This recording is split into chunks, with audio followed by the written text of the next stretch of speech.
जय श्री राम दोस्तों। मैं कल्याण भगत स्वागत करता हूं आपका अम्बे कल्याण चैनल पर। आज हम बात करेंगे कि भगवान के सामने रोने से क्या होता है। दोस्तों, आप भी कई बार अपने इष्ट देव के सामने जरूर रोए होंगे। जब आप दुखी होते हैं तो आप अपने घर के मंदिर में जाकर आप अपने इष्ट देव की मूर्ति या तस्वीर को निहारते हुए बहुत रोते हैं। आपकी आंखों से आंसू आते हैं, साथ ही आपका हृदय जो है वह भर जाता है और आप अपनी उस परेशानी को अपने इष्ट देव को सुनाना चाहते हैं। आप उनसे मदद मांगना चाहते हैं कि मैं जिस परेशानी में फंसा हूँ, इस परेशानी से मुझे बाहर निकालिए। तो दोस्तों, उस समय आंखों में आंसू क्यों आते हैं? आपने देखा होगा, बहुत सारे ऐसे लोग होते हैं जो किसी के सामने नहीं रोते, अपने परिवार अपने माता पिता के सामने भी नहीं रोते जब उन्हें कोई परेशानी आती है। पर ऐसा क्या होता है कि जब आप अपने इष्ट देव के सामने जाते हैं तो बिलक बिलक कर रोने लगते हैं। दोस्तों, इष्ट देव के प्रति जो आपकी गहरी आस्था है, एक जो रिश्ता आपने उनसे बना रखा है, वह व्यक्ति जो अपने आप को अपने इष्ट देव के प्रति पूर्ण समर्पित कर देता है, सब कुछ उन्हीं को मानना शुरू कर देता है। खास तौर पर दोस्तों, वह लोग जिनके या तो माता नहीं है तो वह माता का रिश्ता उनसे कायम कर लेते हैं, यानी माता का रिश्ता अपने इष्ट देव से बना लेते हैं। या फिर जिनके पिता नहीं है वह पिता का रिश्ता बना लेते हैं, और जिनके माता और पिता दोनों नहीं हैं वह माता पिता का रिश्ता उनसे बना लेते हैं। और जब भी वह दुखी होते हैं तो वह माता पिता के सामने यानी अपने इष्ट देव के सामने बिलक बिलक कर रोते हैं, यानी पूर्ण समर्पण उस समय आपका अपने इष्ट देव के प्रति होता है। दोस्तों, यह समय एक वह समय होता है जिस समय आपके हृदय से जो पीड़ा है वह आप अपने इष्ट देव के सामने रखते हैं। उस समय आप किसी प्रकार का दिखावा नहीं कर रहे होते। उस समय एक एक बात जो आपके मुख से निकल रही होती है वह आपके हृदय से जुड़ी हुई होती है। जो पीड़ा जो परेशानी आप महसूस करते हैं वह आपके हृदय से निकलकर आपके इष्ट देव के सम्मुख होती है। परेशानी किसी भी प्रकार की हो सकती है दोस्तों, संतान से संबंधित परेशानी हो या पैसे से संबंधित कोई परेशानी हो, या आपके घर का कोई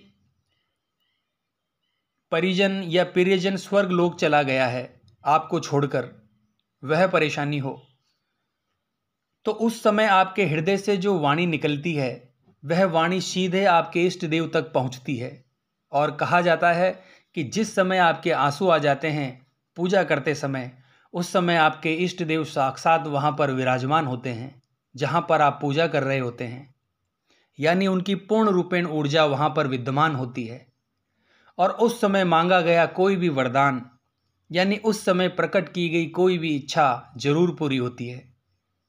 क्योंकि दोस्तों, इष्ट देव ना तो किसी भोग के भूखे होते हैं और ना ही आपकी किसी वस्तु के भूखे होते हैं, वह मात्र श्रद्धा के भूखे होते हैं।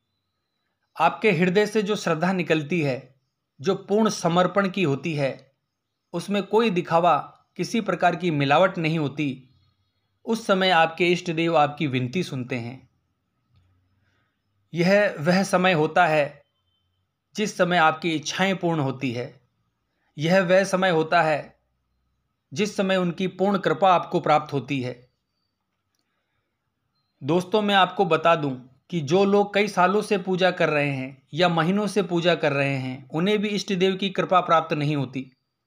क्योंकि यह वह क्षण होता है जिस समय में पूर्ण शक्ति, पूर्ण समर्पण, पूर्ण श्रद्धा के साथ आप अपने इष्ट देव के प्रति पूरा भाव प्रकट करते हैं, उनके पास बैठते हैं, पूजा करते हैं, विनती करते हैं, प्रार्थना करते हैं। वह जो क्षण होता है जिसकी प्रतीक्षा आपके इष्ट देव को होती है, वो क्षण यही होता है जब आपकी आंखों से ना चाहते हुए भी आंसू आते हैं, जब आपको अपने आसपास कोई दिखाई नहीं देता, जिस समय आपको लगता है कि यह संसार सिर्फ मोह माया है और आप ही सत्य हैं। उस समय जिस समय आपको कोई भी अपना नहीं लगता, उस समय केवल आपको अपने इष्ट देव अपने लगते हैं। चाहे वे भगवान शिव हो, भगवान विष्णु हो, भगवान कृष्ण हो, या हनुमान जी महाराज हो, या भगवान श्री राम हो, वह कोई भी इष्ट देव हो सकते हैं। तो उस समय सबसे ज़्यादा कृपा उनकी बरसती है। इसीलिए वह भाव जो कुछ क्षण के लिए आपके अंदर उत्पन्न होता है, कुछ मिनट के लिए आपके अंदर उत्पन्न होता है, अगर यही भाव आपके अंदर रोज उत्पन्न होने लगे, अगर आप रोज पूर्ण समर्पण के साथ उनके सामने जाएं, पूर्ण समर्पण के साथ उनकी पूजा पाठ करें, यानी गहरी आस्था के साथ उनसे जुड़ाव महसूस करें, मात्र तस्वीर या मूर्ति के रूप में उनको ना देखें, कोशिश करें उनसे बात करने की और उन्हें महसूस करें इन चीज़ों की। वह आपसे बात करना चाह रहे हैं, वह आपकी विनती सुन रहे हैं, वह आपकी प्रार्थना सुन रहे हैं। जो भी आपके अंदर दर्द है, परेशानी है, वह उन परेशानियों को सुन रहे हैं और उनका निवारण करने के लिए तैयार हैं। वह अपनी ममतामयी गोद में आपको बिठाने के लिए तैयार हैं। वह आपके ऊपर अपनी कृपा करने के लिए तैयार हैं। वह आपसे कह रहे हैं कि बच्चे परेशान मत हो, मैं तेरे साथ हूँ, मैं तेरा हूँ, मैं तेरे साथ हूँ, हर पल मैं तेरे साथ हूँ, मैं तेरी जो भी परेशानियाँ हैं उन परेशानियों का मैं हल हूँ। तो मत रो, तू सिर्फ मुझसे जुड़, तू मुझे याद कर, मैं तेरे साथ हूँ। जिस समय इस प्रकार की श्रद्धा, आस्था, यह समर्पण जब आपके अंदर उत्पन्न होगा, उस समय आप एक सच्ची शक्ति का अनुभव करेंगे। उस समय आप एक सकारात्मक ऊर्जा का अनुभव करेंगे। आपके हृदय के अंदर से, मन के अंदर से निराशा नामक जो शब्द है वह बिल्कुल खत्म हो जाएगा और एक आशा की एक नई उमंग, एक नई किरण आपको मिलेगी, जो आपको आगे बढ़ने के लिए उत्साहित करेगी, जो आपको एक अच्छा जीवन जीने के लिए उत्साहित करेगी। और फिर आप अपने इष्ट देव को कभी नहीं छोड़ेंगे। और जब भी उनके सामने आप उनकी पूजा करने के लिए जाओगे, तो वही श्रद्धा, वही समर्पण आपके अंदर होगा और उस समय आपकी तमाम इच्छाएं पूर्ण हो जाएगी। उस समय आपको जो आध्यात्मिक अनुभव होते हैं वह महसूस होंगे। उस समय आपके शरीर में एक नई ऊर्जा का संचार होगा और आप इस लायक, इस योग्य बन जाएंगे कि आप ईश्वरीय तत्व को हासिल कर पाएंगे। इसीलिए कभी भी आप पूजा पाठ करें तो पूर्ण श्रद्धा और समर्पण के साथ करें, गहरी आस्था के साथ पूजा पाठ करें। जिस प्रकार से आप अपने पिता से बात करते हैं, जिस प्रकार से आप अपनी माता से बात करते हैं, उसी प्रकार से आपको उनके सामने बैठना है और उनसे बात करनी है। तो आप देखेंगे कि वह सजीव हो जाएंगे और वह आपके सभी कष्ट दूर करेंगे।